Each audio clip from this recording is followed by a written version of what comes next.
Bonjour et bienvenue à l'autre bulletin. Cette semaine, on prépare de l'engrais vert avec Pierre-Antoine Gilbert. Le Théâtre parmi nous livre ses œuvres en chair et en mots. Et André Pelchat nous rappelle un anniversaire qui est passé bien inaperçu. Salut tout le monde, bienvenue à l'autre bulletin pour la dernière chronique de la saison. Je voulais parler d'engrais vert avec vous. Premièrement, c'est quoi un engrais vert? C'est une culture qui est destinée à retourner au sol et non à être mangée ou si on était des producteurs maraîchers au niveau commercial à vendre. Donc, l'idée, c'est d'essayer d'avoir une couverture de sol qui va faire en sorte que durant des grosses pluies ou l'hiver, le sol va être couvert et il y aura moins d'érosion. Mais c'est surtout d'avoir un système racinaire qui va continuer à alimenter nos bactéries dans le sol, de stimuler aussi la vie microbienne au sens large, d'avoir de la matière organique qui, une fois décomposée, va nourrir nos vers de terre. Donc ici, on a un beau mélange d'avoine et de pois qui a environ un mois. Évidemment, c'est semé à la volée, là, donc c'est des semences qui sont lancées sur le dessus du sol. C'est pas comme si on était des agriculteurs, des agricultrices, puis on faisait un beau semis en rang avec un semoir. Fait que la levée est peut-être un peu plus inégale, mais je suis quand même content du couvert là, qu'on a de végétaux sur le dessus. Donc l'avoine, ça fait beaucoup de racines, des racines fasciculées, c'est un peu comme des cheveux. Le pois, lui, va faire une racine pivotante qui va aller un peu plus en profondeur. Mais une caractéristique intéressante des pois, qui est dans la famille des légumineuses, c'est le fait qu'elle, en association avec des bactéries qui sont dans le sol, le rhizobium, elle va être capable de fixer l'azote atmosphérique qui est contenu dans l'air. Donc, c'est une façon d'apporter de l'azote dans notre sol de façon très économique, de façon naturelle, donc peut-être de réduire même les quantités d'engrais qu'on peut utiliser l'année suivante. Du moment que la culture est terminée, on vide la planche, on enlève les mauvaises herbes. Ici, c'était des betteraves qui ont été récoltées il y a environ un mois. On prépare le sol pareil comme si on allait faire un semis quelconque, là, peu importe, que ce soit carottes ou transplanter des tomates. Puis après, on fait notre semis, puis idéalement, on essaie de l'arroser. Et question que la semence elle soit en bon contact avec le sol. Moi, je passe un râteau à feuilles délicatement pour pas traîner les semences, mais juste pour essayer de ramener de la terre un peu par-dessus. Il y a plein de sortes d'engrais verts, puis ils ont plein de fonctions. Avoine pois, c'est parce que c'est pas cher, c'est facile à trouver. Les bons centres jardin en général en ont. On utilise aussi souvent du sarrasin pour contrer les mauvaises herbes ici dans notre potager. La seule chose, c'est que le sarrasin pousse vite, donc il compétitionne les mauvaises herbes, mais si on le laisse aller au bout de 5-6 semaines, les fleurs, elles, vont faire des graines qui vont être mûres, puis à ce moment-là, ils vont retomber au sol, puis ça se peut qu'on ait à gérer finalement des repousses de sarrasin. Moi, ma recette est fort simple, finalement, pour une planche qui fait environ 10 mètres de large, 10 mètres de long sur peut-être un 80 cm de large. Je vais mettre 2 pots de yogourt d'avoine, puis un pot de yogourt de pois. Puis après ça, je vais venir tout simplement brasser mon mélange. Puis je vais juste après ça me promener puis à la volée, là, saupoudrer délicatement mes semences avant de passer mon râteau à feuilles. Là, on est au mois de septembre, le mois avance. Fait que les journées sont de plus en plus courtes en termes de lumière et sont de plus en plus froides, surtout la nuit. Un secret, c'est d'augmenter finalement la quantité d'avoine qu'on va mettre dans notre mélange pour être sûr qu'il y a une quantité suffisante qui germe. Puis c'est certain qu'avec le temps qui avance puis les gels qui arrivent, le pois, lui, est sensible à ça. Fait que c'est peut-être plus nécessaire rendu à la fin du mois de septembre ou au mois d'octobre de rajouter du pois dans notre mélange. Mais il est encore pas trop tard, finalement, pour semer des engrais verts. Puis quand on est à l'échelle du potager, donc on n'a pas des gros tracteurs, c'est le fun de travailler avec des cultures qui sont dites annuelles, justement comme l'avoine et le pois, qui va finir par geler avec l'hiver. À ce moment-là, rendu au printemps suivant, on va à peine percevoir finalement des résidus de culture, donc des feuilles. C'est sûr que s'il y a de l'avoine puis du pois sodo, une bonne quantité de feuilles, là, à ce moment-là, ça se peut que j'en retrouve un peu plus. Mais si on a beaucoup de vers de terre dans le sol, ça va les avoir nourris, puis eux autres vont avoir mangé ces feuilles-là. Puis, c'est facile après ça, soit avec un rotoculteur ou avec la grelinette, de venir détruire tout ça. Donc, les engrais verts, l'idée, c'est ça. C'est de nourrir le sol qui nourrit la plante, de donner un temps de repos au sol, puis toujours penser à stimuler la vie microbienne qui est dans le sol. Fait que, bon semis d'engrais verts. Et là, Jean-François, vous êtes tous les deux co-directeurs artistiques, directrices artistiques du théâtre parmi nous. Cet automne, suite au déconfinement, à la réouverture des écoles, vous avez annoncé la mise en place du théâtre en chair et en mots. En quoi ça consiste exactement? En fait, c'est qu'on avait déjà, je dirais, inventé un peu une forme qui s'appelait lecture théâtralisée il y a peut-être 5 ans, au moment où on fêtait les 45 ans du Parmi. Et ça, ce que ça faisait, c'est qu'on avait des comédiens qui avaient des textes, qui lisaient les textes, mais qui avaient quand même une interprétation dans leurs textes directement dans le public. Fait qu'il n'y avait pas de décor comme tel, des éléments, vraiment très peu d'éléments. Mm-hmm. Et ça fonctionnait très bien. Donc, ça coûte pas très cher à monter, c'est accessible partout. Donc, ça correspondait à ce moment-là à un besoin. On est allé jouer dans des moments très spéciaux. Dans le cadre du 8 mars, devant des femmes, on a joué aussi dans des résidences, tout ça. Mais là, avec la COVID, on s'est dit, oui, on a des lectures théâtralisées qui existent, mais qu'est-ce qu'on pourrait faire qui serait encore plus pertinent? Parce qu'on diffuse beaucoup, puis on joue aussi dans les écoles aussi, primaires, secondaires, cégep.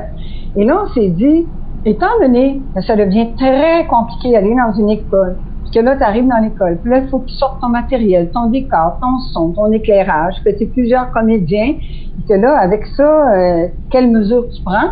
On s'est dit, dans le fond, ces spectacles-là, les comédiens sont rodés. Ils connaissent très bien leurs personnages, ils savent comment s'adresser au public, ils sont vraiment, je dirais, en chair et en mots. Et dans ce sens-là, on s'est dit, OK, les spectacles sont bien rodés, on va comme leur donner une nouvelle mise en scène, mais la nouvelle mise en scène se fait avec une approche minimaliste. Alors voilà. Ben oui, absolument. Donc un théâtre dans sa plus simple expression, si on veut, là, on est vraiment là pour de l'interprétation. C'est les comédiens qui ont ça sur leurs épaules, là, tous ces textes-là. C'est vrai que ce que tu dis, c'est intéressant parce que ça se trouve être la force de l'acteur aussi qui est mis en avant dans cette forme-là. On est bien content de cette idée qu'on a eu à développer, mais là, la COVID fait en sorte que là, on a un petit peu de difficulté à pouvoir l'expérimenter. C'est une belle réinvention, mais là, la COVID continue à jouer dans vos plans. C'est ça, exactement. Fait que là, on était sur le point de pouvoir les transformer et les créer, ces nouveaux spectacles-là, en fait, parce que c'est comme des nouvelles mises en scène, hein, si on veut, c'est comme des nouveaux spectacles dans une forme différente. Oui. Là, en fait, la réalité a fait en sorte que, cet automne, on pensait pouvoir tourner ces spectacles-là cet automne, mais c'est de plus en plus difficile avec les couleurs. Plus ça change de couleur, plus c'est difficile. Mm-hmm. Fait que, on pense peut-être plus pouvoir diffuser ces nouvelles formes-là à partir de janvier 2021 si on est chanceux. Alors, pour les personnes ou les institutions qui aimeraient en savoir plus ou, bref, vous commandez des spectacles comme ceux-là, on les réfère sur votre site web? C'est très, très simple. Le site Internet du Parmi-nous, parminou.com. Puis sur le site même, vous avez vraiment beaucoup d'informations sur tous les spectacles, mais aussi sur les personnes qui sont rattachées au spectacle quant à la promotion et tout ça. Sinon, appelez directement au Théâtre Parmi-nous au 819-758-0577 et vous pouvez parler avec France Beaulé, qui est la secrétaire réceptionniste, qui va distribuer l'appel à la bonne personne. Bonsoir, mesdames et messieurs. Alors, ce soir, je vais vous parler d'un anniversaire qui est passé inaperçu à cause de la pandémie. C'était cette année le 350e anniversaire de la fondation de la plus vieille compagnie multinationale au monde, j'ai nommé la Compagnie de la baie du Thon, qui était le produit typique de la théorie économique de l'époque, qui était le mercantilisme, c'est-à-dire l'idée selon laquelle les nations doivent chercher à être autosuffisantes, d'où la fondation de compagnies à charte auxquelles on confiait des monopoles pour le commerce dans certaines régions. Alors, dans le cas de la Compagnie de la baie du Thon, ça a été bien sûr le commerce des fourrures, très important à l'époque, au 17e siècle, en 1670. Plus précisément, c'était évidemment pour faire des chapeaux à l'époque avec le feutre des animaux et du poil des animaux et principalement celui du castor. Alors, c'est comme ça qu'on aboutissait souvent à créer des colonies. Alors, deux Français, Pierre-Esprit Radisson et Médard Chouard Desgroseilliers, grands explorateurs et commerçants de fourrure, ont eu des démêlés avec le gouverneur de la Nouvelle-France, se sont en allés en Angleterre et ont transmis à des hommes d'affaires les informations sur la région de la baie du Tson, qu'ils étaient la seule à bien connaître, la géographie, les autochtones de ce coin-là, et surtout la quantité de fourrure qu'on y trouvait. Alors, c'est le 2 mai 1670 que la Compagnie de la baie du Tson a été fondée sous le nom à l'époque de Company of Adventurers of England, la Compagnie des aventuriers d'Angleterre. Alors, très tôt, la charte leur permettait d'explorer la région du nord-ouest de la région arctique et de faire le commerce des fourrures avec les Autochtones dans ce secteur-là. Alors, son rôle principal était de fournir les peaux de castor en Angleterre et elle va bientôt dominer la plus grande partie du territoire canadien actuel, en fait, ce qu'on appelait la terre de Rupert, pendant plus de 200 ans, jusqu'aux années 1860. Alors, le commerce des fourrures, à cette époque-là, est en baisse. Il y a eu des attaques contre le monopole de la compagnie par des commerçants métis dans la région de la Rivière-Rouge, dont le père de Louis Riel. La Confédération canadienne se produit en 1867. On veut prendre de l'expansion vers l'ouest. Alors, finalement, en 1869, la compagnie signe un acte de cession qui transfère le territoire de la terre de Rupert au Canada contre 3 millions de livres, un 20e de toutes les terres fertiles de la terre de Rupert, des terres autour de chacun des postes de la compagnie et le droit de continuer le commerce, mais sans monopole, demeure à la compagnie de la baie du Tson. Ça devient une loi en 1870 et à ce moment-là, la compagnie perd donc son monopole dans l'Ouest. Elle reste cependant extrêmement importante. Avec l'argent qu'elle a gagné, elle se lance dans la vente au détail et aussi dans les ventes de terrain. Ça tombe à l'époque ça coïncide avec l'essor des grands magasins. Alors, la compagnie de la baie du Tson va en devenir un. Mais c'est seulement en 1960 que la compagnie va s'installer dans l'Est du Canada lorsqu'elle va acquérir Henry Morgan et compagnie, qui étaient les plus vieux grands magasins au Canada. Alors, elle va acheter leur magasin et devenir établie également dans l'Est et plus seulement dans l'Ouest du Canada. Pour son 300e anniversaire, en 1970, la Compagnie de la baie du Tson devient officiellement une entreprise canadienne.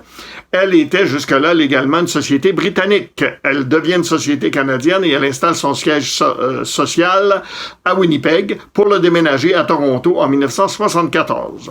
Après de nombreuses difficultés, la Compagnie de la baie du Tson a subi le sort de beaucoup de compagnies canadiennes. En 2008, elle a été achetée par des Américains, NRDC Equity Partners, une firme d'investissement privé. Alors, c'est l'histoire de la Compagnie de la baie du Tson qui fête son 350e anniversaire cette année. Mesdames et messieurs, bonsoir. Merci d'avoir été là. On se revoit la semaine prochaine pour de nouvelles chroniques et entrevues.